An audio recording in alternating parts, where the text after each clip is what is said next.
Welcome back sa ating channel. Naging mainit nga na usapin di umano sa mundo ng social media ang natanggap nga ni Rimula na kahihiyan matapos nga netong makialam sa Pogo dahil pinapalaya nga ang mga operators neto at wala daw matibay na ebidensya laban sa mga operators na ito kaya dapat silang palayain at idaan sa tamang due process. Ito nga ang tila nakakatawa mga kaibigan. Dahil kung matatandaan natin, ang laban nga ni DJ Bantag na tila wala pang due process ay sinabi na ni Rimula na 99.9% na solved na ang kaso ni Percy Lapid. Ngunit mapapansin natin ngayon na tila bakit kaya naging ganito? Kaya questionable sa taong bayan. May prinoprotektahan ba si Rimula sa loob ng pugo? Or kasama ito or sangkot ito sa business na ito.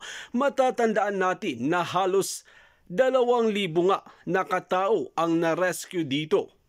Dito natin makikita na ang corruption nga na nangyayari sa loob ng bansang Pilipinas ay talamak na sa atin at wala nang paki ang ating gobyerno. Dito natin makikita na yung mga matitinong kating kapulisan na gumagawa ng kanilang trabaho ay tila nahihirapan sila dahil mas marami ang korap na opisyales na magkakasama para patumbain ang matitinong opisyales na gumagawa ng mabuti sa kanilang trabaho. Kaya naman hindi nakapagpigil si Attorney Salvador Panelo at binanatan nga itong si Rimula na ito dahil di umano hindi niya alam at nakikialam na hindi naman niya pala alam ang batas. Ito nga ang malaking nakakatawa na ginagawa ni Rimula dahil hindi naman kailangan makipag-coordinate ang mga ating kapulisan sa DOJ dahil wala naman itong connect. Tila ito nga ang nakakagulat dahil hawak nga ba talaga ni Rimula ang batas ngayon? Well mga kaibigan, para nga sa karagdagang impormasyon, panoorin nga natin ang buong video. At kung bago ka pa lamang sa akin channel, huwag kalimutan i-click ang subscribe button at notification bell para lagi kang updated sa ating mga bagong video. At para sa sulit viewers natin dyan, maraming salamat sa walang sawang pagsuporta. At huwag niyo kalimutan mag-subscribe. Maraming salamat. Isang paksahin dito tungkol doon sa Pogo. Yung pong grades na ginawa sa Pogo, kung yan, saan marami din manong mga na salba empleyado ron na inaabuso. Ngayon, may kaugnay dito sa ginawang raid sa isang lugar na nag-ooperate ng Pogo. 5 in-check o Chinese ang inaresto. Ngayon, itong DOJ sa pangunguna ng kanyang hepe umalma. At sinasabi na yun daw raid na ginawa ng mga pulis maraming nilalabag. Hindi raw nakipag-coordinate sa kanila. Wala raw partikular na krimen ang tinutukoy na nilabag o batas. Walang specific or particular acts. Kaya sabi niya, madaling sabi, pinalata niya. Pabida. In other words, pabida na naman siya. Ang pulis naman, siyempre nagdepensa lang na sarili nila. Sabi, teka muna. Kami, nag-coordinate naman kami. Sinusunod namin ang protocol niya. Bago kami nag-raid, kumuha kami ng search warrant. Katunayan, sabi niya, may mga tao pa kayo doon, may mga prosecutor pa doon.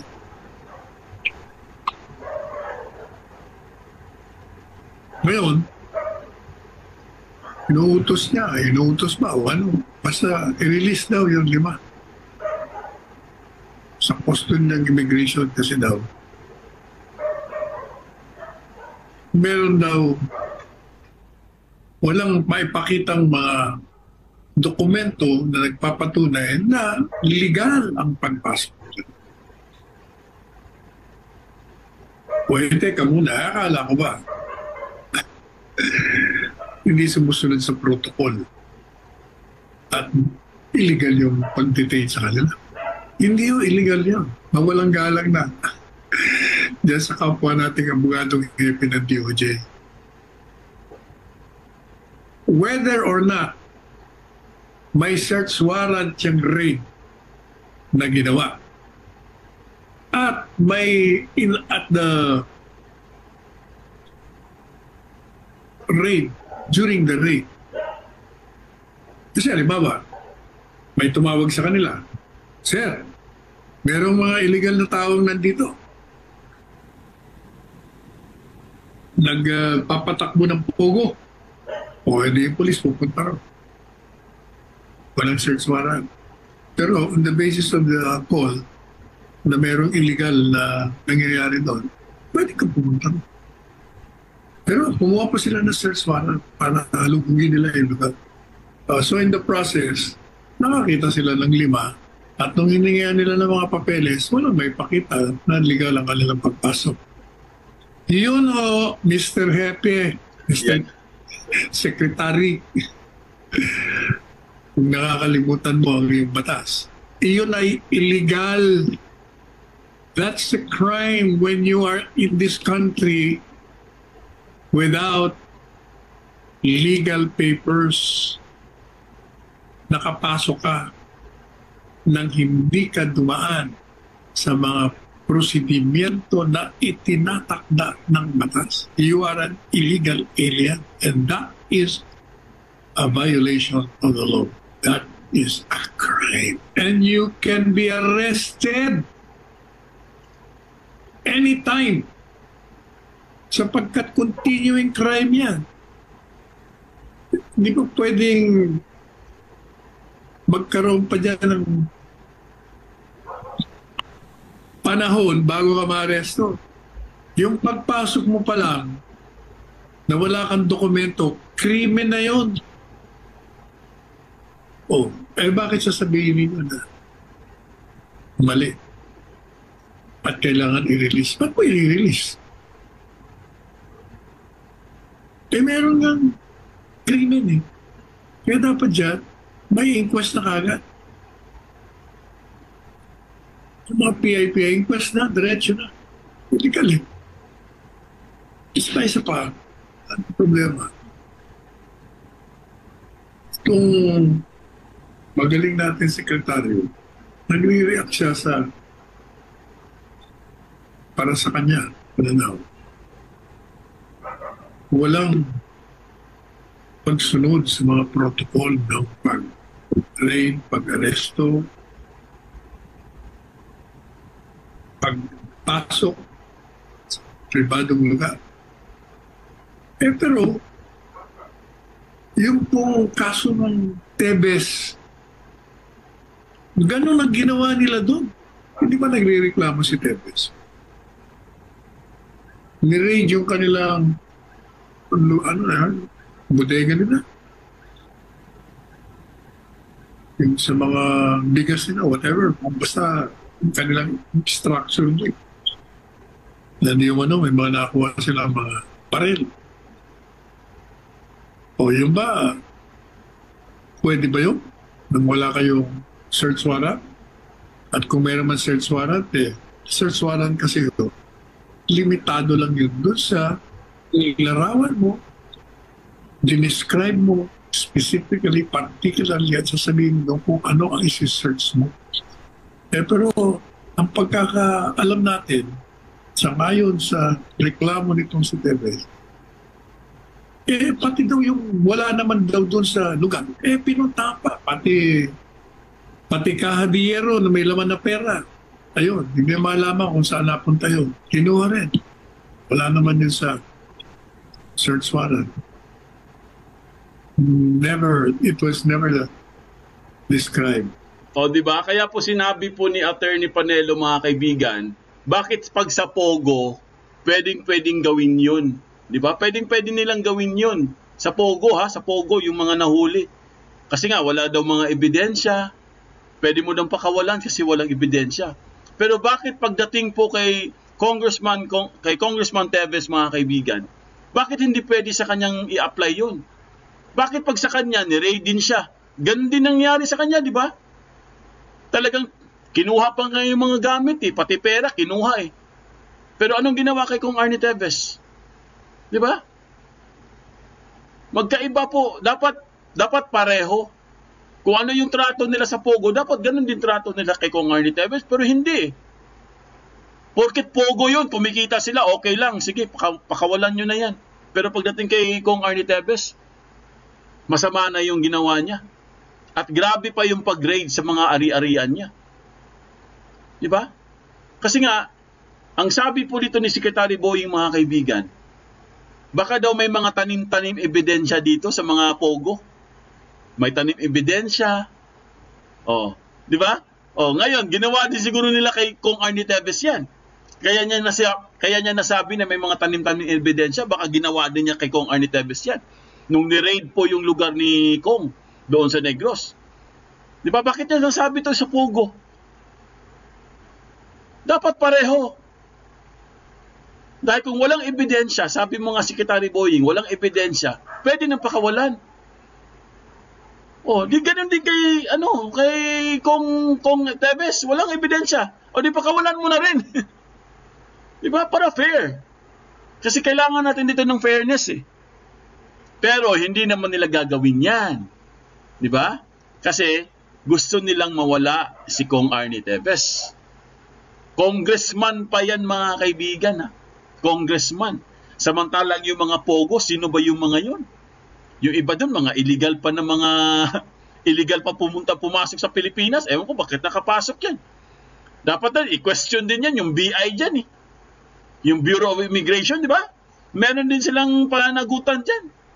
Biro nyo guys, ang dami yan ilang building yan, punong-puno ng mga Karamihan dyan, walang mga papeles.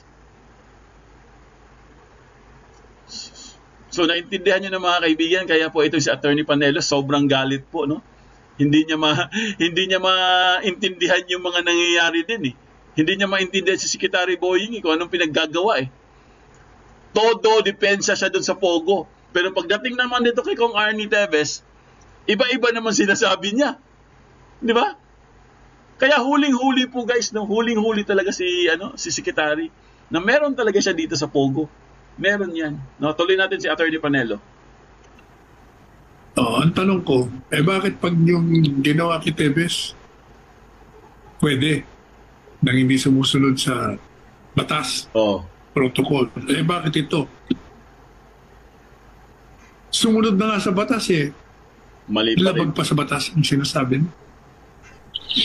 Gagalit ka na naman sa akin, pero ano naman kita yung tatakot? Nung nasangkot siyang anak mo sa illegal na droga, pinagbibitiw ka dahil sa anak, pinatanggol kita dahil mali siya na.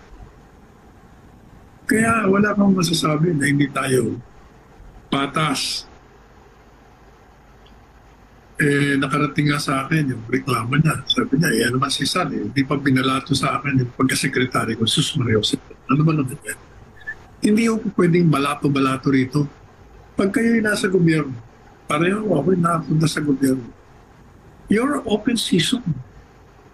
Bahagi ng teritoryo mo yun na pag mali ang ginawa mo, talagang pupulaan.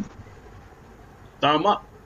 Hindi pa pwedeng sumalog mo kung sino ang nagkikriticize sa'yo. Tama man o mali, di sagutin mo kung mali. Kung tama man, o di wasto mo. Yan ang regla dyan. Kaya, kailangan kung ano ang panuntunan natin sa isang tao, o sa isang grupo, o sa isang institusyon, Kailangan para pareho ang aplikasyon natin, ang pagpapatupad natin ng mga reglamento at mga batas. Huwag tayong mamili ng kalaban. Pag yan ay lumabag sa batas, kalaban ng Estado yan, kalaban ng pamahalaan. At yung mga nagpapahilo ng batas, kailangan usigin niya yan. Pursue them to the ends of the earth until they are placed behind bars. Yan ang regla. Ay, pero kung paporma lang, dahil gustong tumakbo sa darating na halalan, we will not tolerate it. Dito sa istasyon natin, sa Radyo Bandido, bandido tayo sa mga bandido. Hindi uubra yung mga kalokohan ng mga bandidong opisyalis. Talagang pupunahin natin. Pero yung ating naman pagpuna, hindi naman sa galit tayo. Yung ating pagpuna ay dahil mahal natin sila. Alam niyo, pagmamahal. Kasama ho dyan yung pagwawasto sa mati para hindi mapariwala. Dahil kung mahal nyo ang tao, tutulungan nyo na mailagay sa tamang daan. Kasi kung hindi nyo mahal yan, wala kayong pakialam, yaman siya. Sa impyerno, kung gusto niya pumunta sa bangin. Yun ang kaibahan. Sana maliwanag yan, no? Kung tanaw natin, may napansin ako rito. Alright, mamaya na po yan mga kaibigan, no? Dahil ito po guys, no, itong sunod po natin na topic, ito po yung next na pinakahuli na preliminary investigation or hearing po guys sa 17, no? At meron pong pahayag dito si Attorney Panelo patungkol po sa pinakahuling hearing po sa 17 mga kaibigan, no? Malalaman po natin dito guys kung ano pa talaga mangyayari diyan. Dahil wala na kasing natitirang testigo, ubos na po lahat, no? Lahat po recanted po guys, no? So anong mangyayari? Tuloy pa ba? Pwede bang ma-dismiss yung kaso? Kasi nga wala na silang wala na silang ipanglalaban diyan, di ba? Kasi nga, ubos na yung mga ubos na yung mga witness. So, aalamin po natin dito mga kaibigan, no?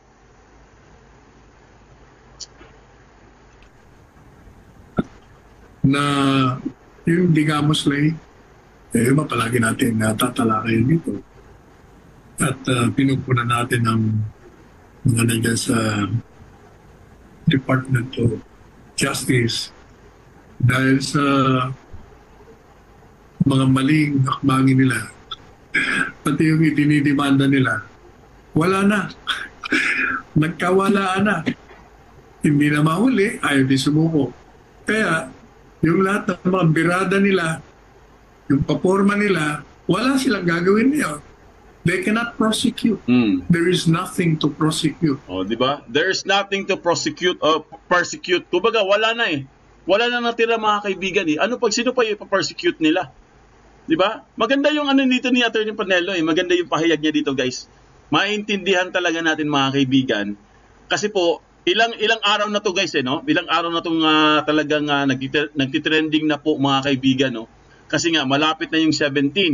Magkakaalaman na, pati itong si Attorney Topacio, nagsalita na rin, no? Kung anong gagawin nila. Yun nga, magpa-file nga sila ng motion to dismiss. Dahil po, kaya po sila magpa-file ng motion to dismiss. Dahil wala na eh. Wala na natin ng testigo. Kung naalala nyo kay General Bantag mga kaibigan, hindi siya nag-file ng motion to dismiss, di ba? Ang final po nila, guys, kung hindi ako nagkakamali, motion to reconsideration, inhibit, basta marami din silang mga motion at hindi po sila pinagbigyan. Ang nangyari po kay Bantag, guys, nilabasan siya ng probable cause and then warrant of arrest. Ngayon, questionable po yung probable cause ni Bantag. Bakit? Dahil po hindi naman na kumpleto yung testigo, hindi naman na kumpleto yung ebidensya eh. Pero pagdating naman kay Kong Arnie Teves mga kaibigan, mas advantage po kay Kong Arnie sa side niya. Maswerte si Arnie guys eh. Dahil dito guys, wala pang nangyayaring investigasyon. Wala pa, di ba? Wala pang nangyayaring investigasyon. Meron na yata isa pero hindi naman din natuloy yun kasi nga ang sabi nila hindi daw pumunta yung abogado. Wala daw nagpakitang abogado sa side ni Teves, pero meron pala, no? Nagsinungaling po yung ano doon, no? Ewan ko kung DOJ sinungaling doon. So, ngayon mga kaibigan, itong explanation po ni Attorney Panelo, guys, napakahalaga itong mga kaibigan. Dahil malalaman natin kung ano ba talagang gagawin kung wala na pong natitirang testigo. Wala na zero na eh. Sino pa iaano mo doon? Sino pa ilalaban mo doon? Di ba? Ito pa, i-play po natin, guys. Magtatanim ulit sila yan. Yun lang. Pag nagtanim uli, yun lang. Magtatanim ulit sila. Oo. Si Janice at Prince ang magiging witness ng DOJ. Sila na lang ang witness. Sige, silang dalawa. Di ba? Kung magtatanim sila ng witness, bahala sila. Kailangan galingan nila. Kasi sabi ni Atty. Panelo, kailangan galingan nila. Kasi kung hindi nila gagalingan yan, talo talaga sila dyan, mga kaibigan. Department of Lies, Injustice. Kung yung involved sa pakawalan, pogante pa ba? O, Luz Vismin, Riquelme. Ayan. Si Clavano naman ang testigo. Magsanib pwersa na lang sila ni Clavano, ni Boying, ni Fritz, tsaka ni Mayora. O di magsanib pwersa sila, marami na rin yun. Sila na lang ang testigo. Kasi nga mga kaibigan, pag nag-recant po, ito base lang ito sa mga nalalaman natin, no? Hindi galing sa akin to ha. Kasi po mga kaibigan, ayon po sa aking pag-research, if yung guys, recanted na mga kaibigan, no, nag-recant, hindi mo na kasi pwedeng ulitin yun eh. Kasi di ba gumawa ka ng first na salaysay, unang statement mo, kunwari, may testigo, meron siyang unang salaysay, meron siyang first affidavit, tapos meron pang tinatawag na supplemental affidavit. Kunwari, katulad ng ginawa ni Escorial, ang sabi niya, siya yung gunman, di ba? Pero wala siyang binanggit na bantag. Di ba si Escorial wala siyang binanggit na bantag sa first niya na affidavit? Pero kinabukasan, gumawa siya ng pangalawang affidavit. Alam mo nangyari? Binanggit na niya si Bantag. Oh, doon nagkaroon ng malaking problema. Kaya na-question din yun. Question din ni Atty. Panelo yun. Kung naalaala nyo, di ba? Kasi na-topic na natin yan eh. Biro mo, first affidavit mo, walang bantag. Sa second, meron na. Bakit nagkaganon? Na-amnesia ka? Bigla kang nagka-Alzheimer's disease.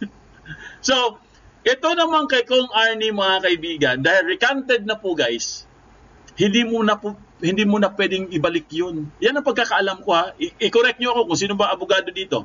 Baka mali lang ako. Kasi once recanted na guys, wala na.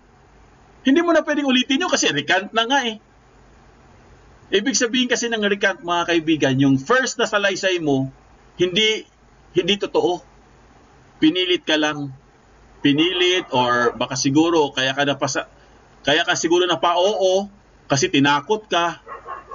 Kaya ka nag-recant. Baka nakalimutan na isulat.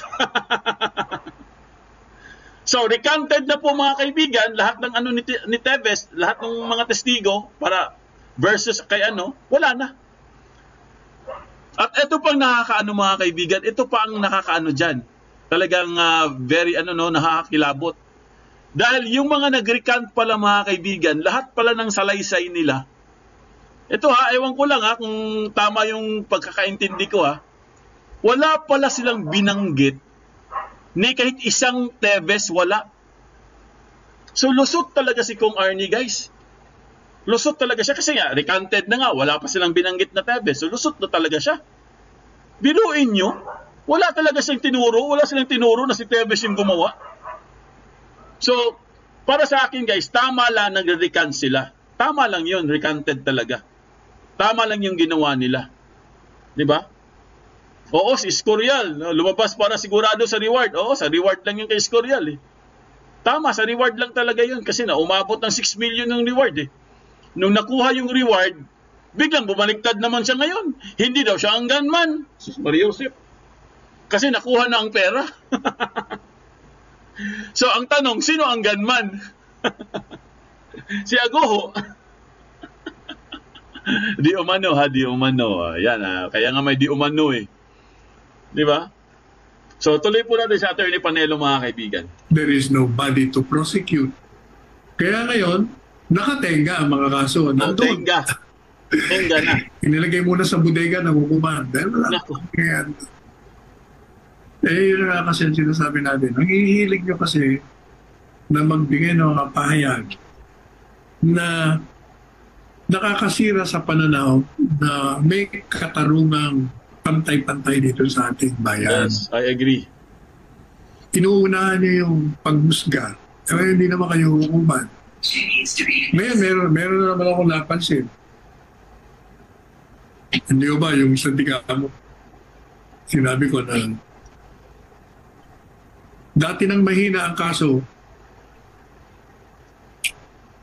pero sabi nila, ang lakas. Meron ng mga umamin, may mga sumurender na sumuko. Kaya 100%, yan, ang utak niya, yan, si Tebes. O yun, sumabog.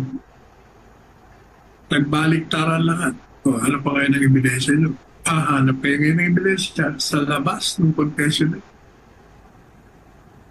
Magagamit ngayon ng depensa para sila mapawalang sala sa demanda nyo sa kanya. Kaya akala natin, tahimik na. Kasi yung puno ng DOJ, medyo tumahimik ng 10 araw kasi nagkasakit eh. Mabuti naman at okay na siya. Nagpa-opera pala sa puso. Pero yung isa na kaibigan din natin, malapit sa atin ng pamilya nito, pero hindi pa rin tumitigil. Kasi sabi niya, sa tinutukoy po natin yung DILG Secretary, sinasabi niya na ginagarantiya niya sa mga biktima ng Bigamo Slay, yung biktima, yung pamilya, na siguradong makakakuha kayo ng katarungan. Kahit na nag-recant, Sus Maria Josep, huwag kayo magsasalita ng ganyan. Kasi, ang laki ng reliance nyo kung umasa talaga kayo mabuti dun sa kanilang confession. Pinawalang bis na kanina yan. At yung mga ebidensya ninyong sinasabi, like, yung nirate nila yung isang warehouse, yung illegal possession, mga baril na ginamit niya yung pag-aari ng Tebes. Kesyo yung chopper ginamit, aeroplano ginamit, pumatay, ano. Ang problema doon sa ganun mga salaysay, initially, galing din doon sa 10 nag-recant, 10 umatras sa unang mga sinabi nila. Paano ka na ngayon? Paano mo ngayon isusulong yung teorya mo na yung circumstantial evidence na yun? Mababaliwala lahat yun. Hindi ko ba? Pero sinasabi ni kung DLG Secretary, kayo mag-alala. Huwag ka magbibigay ng assurance kasi paano kung just a preliminary investigation, dahil ngayon, yung preliminary, na para sa akin, muro-muro na lang yan. Talagang ipapahid yan. Papahid sapagkat nagsalita na yung boss nila na guilty na nga yung subject ng preliminary investigation. Ano kaya natras? At kahit na i-dismiss lang mga tag-i-imbis ng prosecutor yan, naku, wala rin. Kasi pag nag-appeal, yung mga pamilya na namatayan, pupunta rin doon sa boss ng DOJ. O edi, i-reverse niya lang yun. Ang sinasabi ko, huwag kayo magsalita, pati yung DOJ Secretary, huwag kayo magbigay ng assurance kasi kahit ma-file yan, pagdating sa hukuman, yun ang tunay na labanan. Paano nyo puprubahan? Yan ang problema. Kaya mangyayari, tayong lahat talo. Bakit talo? Gusto natin malaman kung sinong pumatay. Gusto nating lahat parusahan. Paano pa mangyayari yan? Wala na hong paglilitis. Mag-aantay tayo. Hindi natin alam kung hanggang kailan. Kung buhay pa tayo. Kung paano. Kasi hanggat wala akong surrender, walang aresto, wala akong paglilitis. Mabuting mabuti kung Ibang-iba nga talaga ang katalinuhan na ginagawa ni Attorney Salvador Panelo dahil tila pinangaralan nga itong si SOG Rimula dahil hindi niya alam ang kanyang ginagawa at hindi niya yata alam ang batas. Kaya naman banat ng maraming netizen na bumalik muna ito sa pag-aaral sa batas ng Pilipinas dahil di umano tumatanggap lang sila ng pera para lamang mali ang batas na tama.